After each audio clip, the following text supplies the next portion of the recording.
Bonjour, la fée Gaëlle souhaite que je te raconte l'histoire Le petit chaperon rouge, un conte de Grimm. Il était une fois une charmante petite fille que tout le monde aimait au premier regard. Sa grand-mère, qui l'adorait plus que tout, lui avait donné un petit chaperon de velours rouge.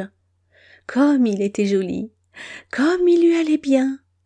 La fillette ne voulut plus porter autre chose, et on l'appela désormais le petit chaperon rouge. Un jour, sa mère lui dit « Tiens, petit chaperon rouge, voici un morceau de galette et une cruche de vin. Porte-les à ta grand-mère, qui est malade.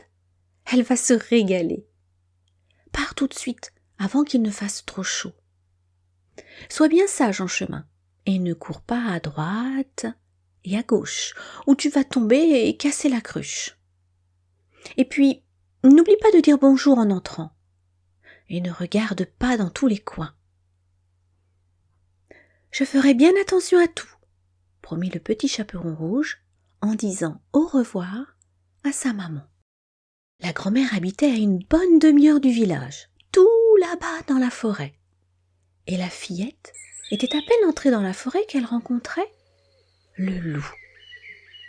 Comme elle ne savait pas quel méchant animal c'était, elle n'eut pas peur du tout. « Bonjour, petit chaperon rouge, » dit le loup. « Bonjour, loup. Où vas-tu de si bon matin ?»« J'ai ma grand-mère qui est malade. Je lui apporte du vin et de la galette. »« Et où habite-t-elle, ta grand-mère, petit chaperon rouge ?» demanda le loup. « Plus loin, dans la forêt, à un quart d'heure d'ici, sous les 3 grands chênes, se trouve sa maison. » Tout en faisant un bout de chemin avec le petit chaperon rouge, le loup pensait « un vrai régal, cette fillette, tendre et dodue comme il faut.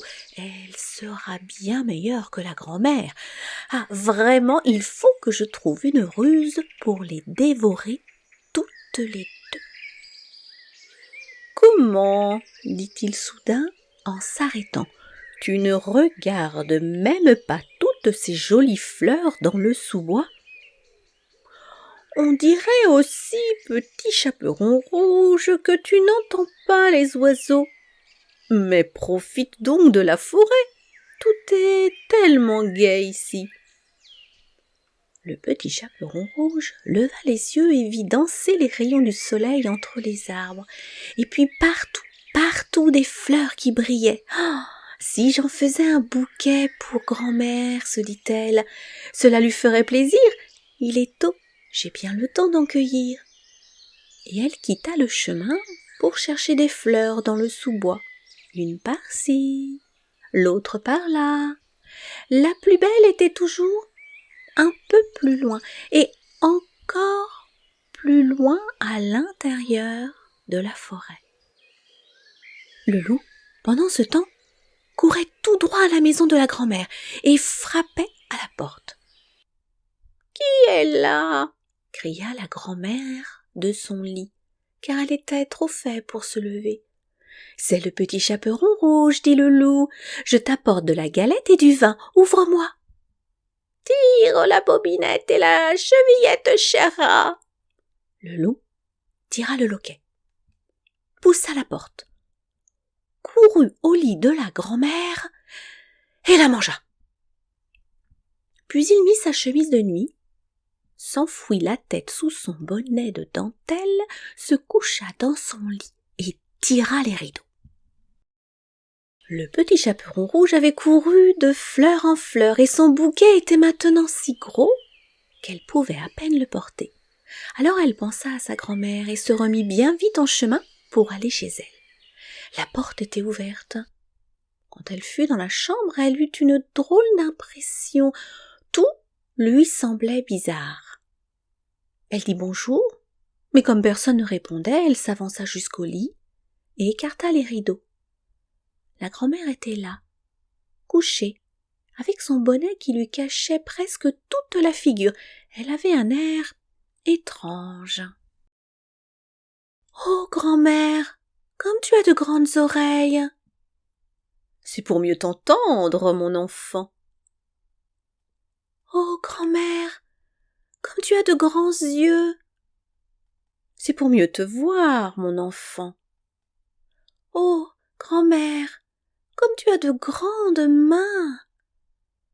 C'est pour mieux te prendre, mon enfant.